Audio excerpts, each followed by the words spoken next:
In today's video, we're going to be having a look at 5 new features that I really like in Home Assistant's first release of the year, the 2023.1 update. Check it out.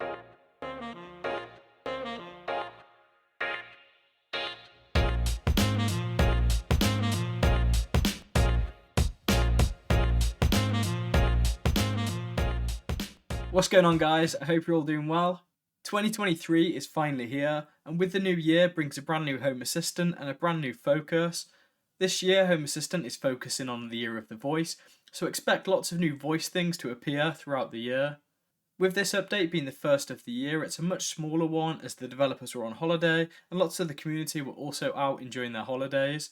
But even though it was a smaller one, we still got some brand new features and there were still over 800 Git commits.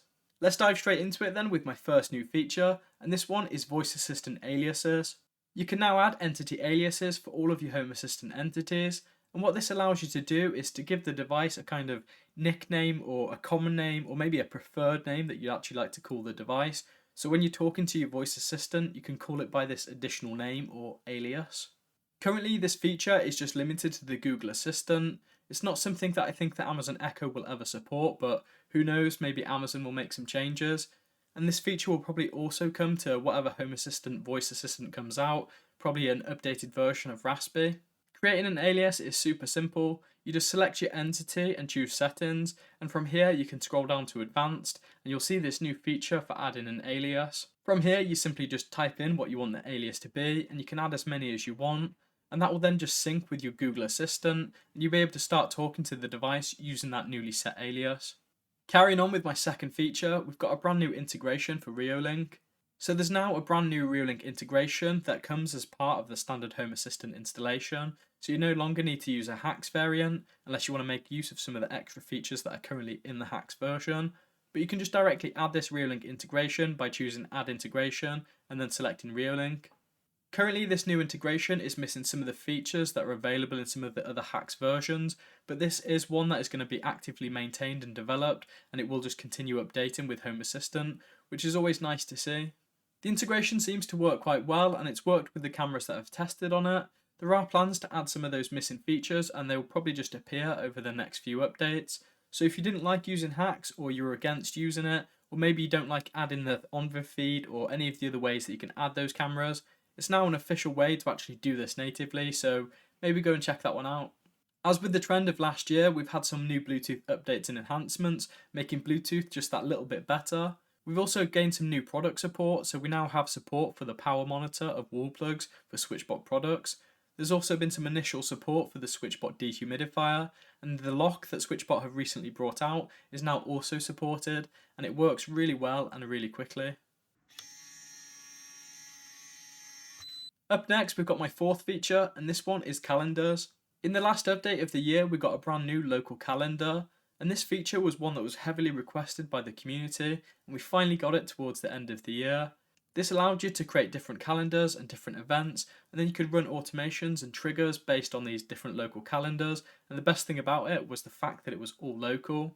All of those features that were created and added for local calendars are now all available in the Google Calendar. So if you're a Google Calendar user, you can now do all those different things, and you can now directly create Google Calendar events straight in your Home Assistant. As well as the Google Calendars getting some fancy new updates, the local calendar also got some new features. So we're now able to edit existing calendar events using the local calendar, and we also got some brand new monthly variations, so you can now set up monthly occurring events and monthly occurring schedules that you want your Home Assistant to react to, or just to be able to visualize in Home Assistant. My fifth and final feature of this update is Matter. Matter is slowly starting to just pop up everywhere, and if you've been watching CES 2023, then you will have definitely noticed that Matter is the key word of this year. In the last update, we got the first official rollout of Matter for Home Assistant, and although this is still currently a developer build and it's not very stable just yet, it is still available and it is still there. In this update, there's now a way to actually commission and provision your Matter devices directly into Home Assistant using an Android app. Again, this is still beta and still very developer-y, but if you do have an Android device and you're wanting to test this out, and you actually have some Matter devices that you can actually get your hands on, then you can actually go and test this out. Although that Matter buzzword is popping up everywhere, Matter devices still aren't widely available, and it's still quite hard and limited to actually get a device that is specifically Matter based. But over the course of this year, I imagine we will start seeing these things being widely available and Matter supported. And there we go guys, that's been 5 new features that I really like in our first update of the year. If you have enjoyed this video, then don't forget to drop me a like, and if you're not already, hit that subscribe button and ding dong that notification bell. You'll then be alerted to any future video that I do. As always, a massive thank you to these awesome dudes. These awesome dudes are my Patreons, and if you're interested in helping support my channel, which in turn allows me to create content like this, you'll find a link to my Patreon in the description below. Thank you for watching, and I'll catch you in the next one. Cheers.